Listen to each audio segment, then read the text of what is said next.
처음 비트코인을 접한 사람들은 자신이 알고 있던 상식들과 너무 다른 이야기들, 예를 들면 종이화폐가 왜 쓰레기인지, 정부가 어떤 식으로 사람들의 돈을 뺐는지, 정부가 돈을 푸는 게 왜 문제인지, 이런 질문들을 접하면서 충격을 받게 되고, 그러면서 대안이라고 말하는 비트코인이 왠지 모르게 좀 사기인 것 같고, 지가 뭔데 달러를 대신하고 원화를 대신한다는 건지 황당해하죠. 그러면서 그냥 무시해버리는 게 일반적인 사람들의 패턴입니다. 하지만 이런 과정들을 거쳐 어느 정도 시간이 지나면 계속 누적되는 비트코인 기사와 오르내리는 가격에 노출되면서 조금씩 비트코인에 대한 관심이 증가하고, 그렇게 생긴 관심이 책도 읽어보고 영상도 보고 이런저런 정보들도 접하면서 결국 비트코인은 최고의 가치 저장 수단이자 디지털 건전화폐라는 생각이 자리 잡게 됩니다. 그리고 더 나아가 비트코인은 확정된 코드대로 움직이기 때문에 절대 망할 수 없고, 우리가 신경 쓰지 않아도 알아서 천년만년 살아남는 그런 존재라고 생각하게 되는데, 이건 사실과 조금 다릅니다.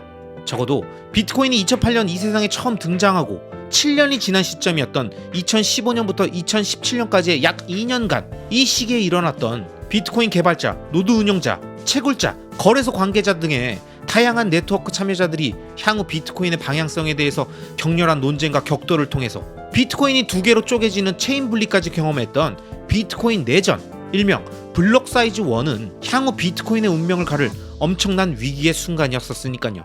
그 시기에 까딱했으면 비트코인이 망할 수도 있었습니다. 그럼 과연 그 시기에 사람들은 왜 두 진영으로 갈라져서 자신이 생각하는 비트코인의 가치와 방향성을 그렇게 지키고자 했고, 그걸 위해 수많은 피해까지 감수했었는지, 이 비트코인의 역사를 정확하게 알고 나면 막연히 마음속에 있던 비트코인에 대한 약간의 불안감까지도 모두 싹 해결될 수 있으니까요. 오늘 영상은 이 위대한 비트코인의 역사의 과정을 상세하게 시간 순서대로 기술한 조나단 비어의 책 더 블록 사이즈 월을 제가 좋아하는 유튜버인 넷달바님이 정말 열심히 번역해주신 책 비트코인 블록 사이즈 전쟁의 내용을 참고해서 지금부터 그 역사의 순간을 한번 쉽게 설명드려 보겠습니다. 여러분, 모든 위대한 서사를 보면 그렇듯이 비트코인에 대해서 잘 모르는 사람들이 보면 아주 사소하고 별거 아닌 것 같은 것들, 그런 곳에서 전쟁이 시작되고 나중에 시간이 지나서 보면 결국 그게 가장 중요한 핵심이었던 경우가 많죠. 비트코인의 경우엔 그게 바로 블록 사이즈였습니다. 쉽게 말해 비트코인은 다양한 거래 내역들이 암호화된 블록 상태로 체인에 길게 연결돼서 네트워크에 기록되고, 우리는 이걸 블록체인이라고 부르죠. 그리고 여기서 말하는 블록은 비트코인 네트워크를 이용해서 거래하는 사람들의 거래 내역을 담은 공간입니다. 그럼 블록 사이즈라는 건 그 거래 내역을 담을 수 있는 공간의 사이즈라는 건데, 이게 왜 비트코인의 성장 과정에서 엄청나게 예민했고 치열했으며 결국 비트코이너들을 둘로 갈라지게 했을까요? 그건 바로 이 블록 사이즈의 크기를 바라보는 관점에 따라서 비트코인의 미래 비전을 완전히 다르게 생각하고 있었기 때문입니다. 그 당시 블록 사이즈가 점점 커져야 한다고 생각했던 빅블로커들은 비트코인을 빅테크와 경쟁하는 확장성을 갖는 더 빠른 디지털 결제 시스템이라고 생각하면서 현재의 작은 블록 사이즈로는 전송 수수료가 비싸고 속도도 느려서 결국 빅테크들에게 뒤처질 운명이니까 빨리 블록 사이즈를 키워서 기술 경쟁력을 갖춰야 된다는 생각을 갖고 있었던 거죠. 아마 이 얘기를 들으시면 그게 맞는 거 아니야? 사이즈 키워야 될 것 같은데? 이렇게 생각하시게 되는 분들이 많으실 겁니다. 그쵸? 들어보면 맞는 말 같잖아요. 자, 그럼 반대쪽 얘기를 한번 들어보죠. 스몰 블로커들은 왜 블록 사이즈를 키우는 걸 반대했을까요? 그들이 바라본 비트코인은 디지털 결제 시스템이 아니었습니다. 그들이 가장 중요하게 생각한 비트코인의 가치는 탈중앙화되고 검열 저항성을 갖는 디지털 화폐 시스템이었으니까요. 블록 사이즈를 키울 경우에 비트코인 거래 장부인 플로드를 운영하는데 점점 더 많은 돈과 장비가 필요해지면서 결국 이걸 감당할 수 있는 대기업이나 대형 채굴업체들이 네트워크를 장악하게 되고, 결국 이건 비트코인의 탈중앙성과 검열 저항성의 위협이 되니까 현재 작은 블록 사이즈를 유지해서 적은 비용으로 누구나 집에서 간편하게 개인용 컴퓨터를 통해서 플로드를 구축할 수 있는 상황을 확보해서 비트코인 네트워크는 이 세상에서 가장 완벽한 가치 저장 수단으로 유지하고, 라이트닝 네트워크와 같은 비트코인을 기반으로 작동되는 레이어 2 솔루션들을 개발해서 빠른 결제 시스템을 구축하면 된다는 논리였습니다. 아마 지금까지 설명드린 빅블로커와 스몰블로커의 그 당시 관점들을 모두 들어보신 구독자님들은 이 블록 사이즈화에서 누가 승리했고 현재의 비트코인으로 성장하게 했는지를 정확히 아실 수 있을 겁니다.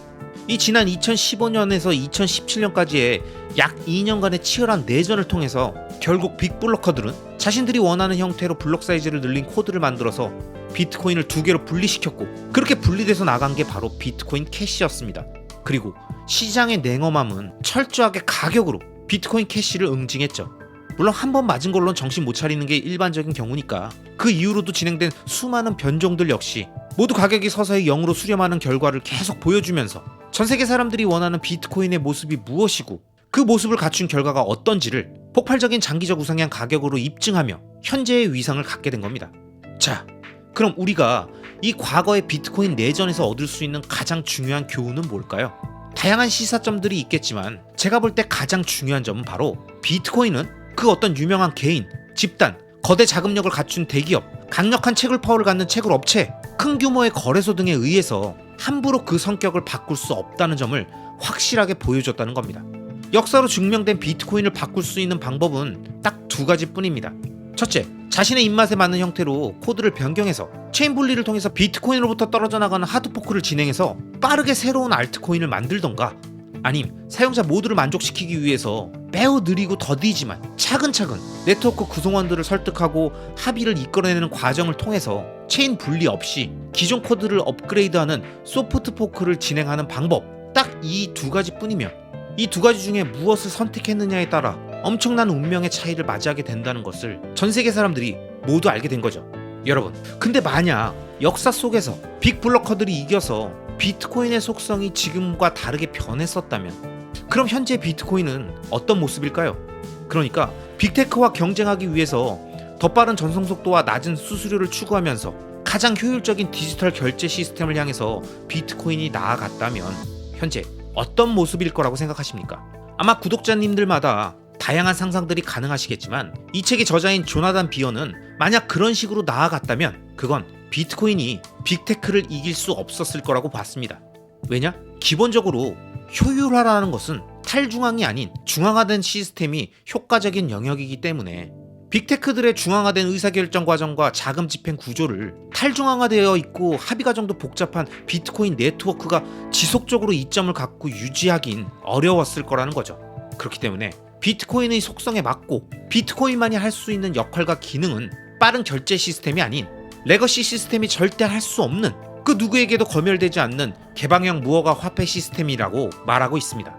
즉, 현재의 비트코인은 비트코인 내전의 혼란 속에서 이러한 비트코인의 속성을 정확하게 이해하고 그 가치를 지키려고 노력했던 스몰 블록을 지지했던 비트코이너들에 의해서 살아남았고 결국 그들의 승리에 의해서 현재의 비트코인 모습으로 발전해서 전 세계 많은 사람들에게 안전한 가치 저장 수단이자 디지털 사운드 머니라는 믿음을 강하게 심어주게 된 거죠.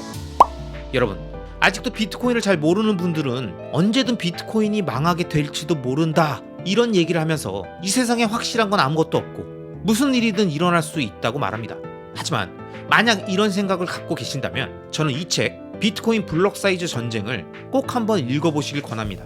비트코인을 가장 잘 이해한 사람들이 정말 치열하게 싸우고 갈라지는 이 내전의 과정들을 자세히 살펴보면 비트코인의 단점, 장점, 그리고 이것들을 개선해 나가는 과정과 그 사이에 등장했던 빌런들, 사기꾼들, 수많은 이익 집단들의 세력 싸움을 통해서 비트코인이 얼마나 단단하고 강력한 합의 네트워크 과정을 갖고 이 세상에 뿌리내리게 되었는지를 정확히 이해하시게 되면서 이제 더 이상 비트코인을 막을 위협은 거의 없는 게 아닐까라는 생각이 자연스럽게 드실 겁니다. 그러면서 앞으로 우리가 신경 써야 할 것은 비트코인의 무엇이 위협적인가가 아니라 이 비트코인이라는 가치 중립적 금융 물질을 이 세상 사람들이 어떻게 활용하고 자신에게 유리한 전략을 펼치고 상대를 공격하는 도구로 쓰고 자기 스스로를 방어하는지 이 관점의 의미만 남아있다는 것을 이해하게 되실 겁니다. 그리고 마지막으로 오랫동안 계속 비트코인을 모아오신 비트코이너, 비트맥시분들이나 이제 막 비트코인을 이해하고 모아가기 시작하는 분들 모두 앞으로 우리에게 전개될 비트코인이 이 세상에 미칠 거대한 임팩트를 관심있게 바라보면서 선배 비트코이너들이 그랬듯이 우리 역시 비트코인의 가치를 앞으로도 오랫동안 지키기 위해서 각자의 영역에서 최선을 다하고 열심히 일하고 비트코인을 모으고 알리면서 그렇게 비트코인을 소중하게 대하자고요. 혹시 이번 영상을 통해서 블록 사이즈 워에 대한 관심이 생기신 분들은 직접 책을 읽어보시길 권장드리고요. 네딸바님의 유튜브 채널에 가시면 관련 내용풀이 라이브 강의 영상들이 회차별로 있으니까요. 한번 참고해 보시기 바랍니다. 아시겠죠? 그럼 오늘도 끝까지 시청해주신 모든 구독자님들을 리스펙합니다.